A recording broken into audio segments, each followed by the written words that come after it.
rocher, ma lumière et mon sauveur. Je ne crains rien. Il est mon rempart et mon ferme soutien. De qui pourrais-je avoir peur? Shalom. Nous avons aujourd'hui la croquette biblique numéro 176, tirée de Job au chapitre 18, du verset 11 au verset 13. Il y est écrit: des terreurs l'assiègent, l'entourent, le poursuivent par derrière. La faim consume ses forces, la misère est à ses côtés. Les parties de sa peau sont l'une après l'autre dévorées. Ses membres sont dévorés par le premier-né de la mort. Bildad continue juste à décrire ce qui, à son sens, arrive comme calamité aux méchants, et donc ici à Job. Il décrit cela. Il va de plus en plus en détail. Ici, il fait allusion à la destruction. Pas la destruction éternelle, mais la destruction temporelle.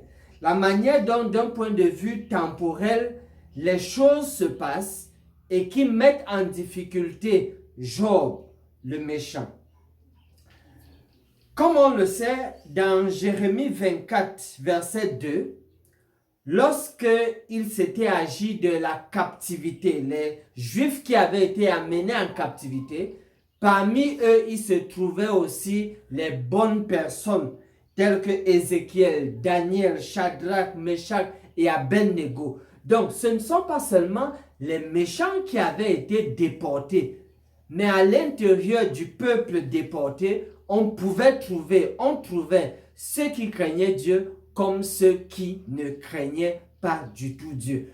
Job lui-même avait déjà développé cette idée dans l'une de ses réponses pour faire comprendre à ses amis que ce n'est pas parce qu'ils le voient avoir le genre de calamité qui arrive généralement aux méchants qu'ils doivent supposer que lui, Job, a péché en particulier pour se retrouver dans la situation dans laquelle il se trouve.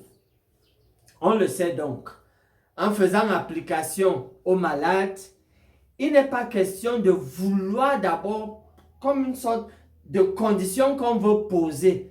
Est-ce que celui-là est obéissant? Est-ce qu'il est désobéissant?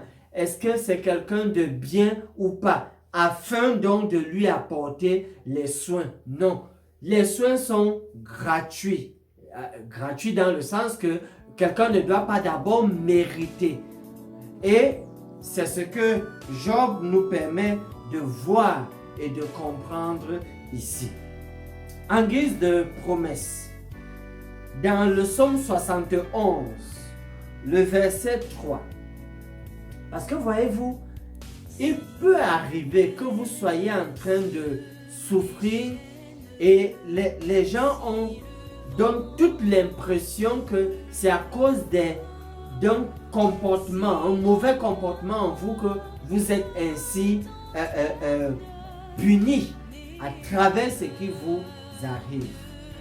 L'histoire de Job montre qu'il y a bel et bien des exceptions.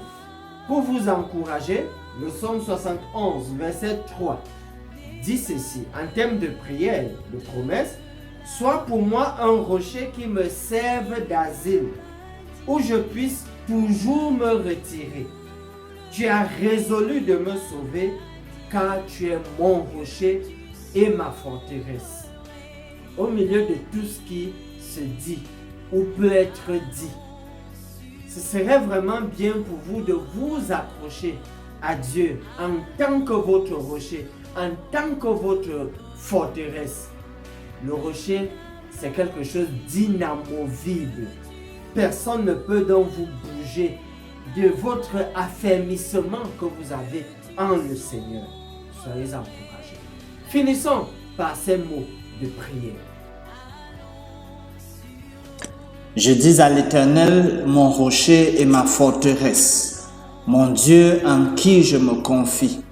Nous venons à toi, Seigneur, afin que tu sois notre seul rocher, notre seule forteresse. C'est toi seul qui peux entendre le cri de nos âmes. Viens à notre secours et que ta grâce soit toujours notre partage. Comble-nous de tes soins d'amour et que nos yeux restent toujours fixés sur toi. Nous te prions ainsi par le puissant nom de notre Sauveur et Seigneur Jésus. Amen. Âme espère en l'Éternel, mon âme espère en l'Éternel, qu'un chant s'élève au Dieu du ciel, qu'un chant s'élève au Dieu du ciel, mon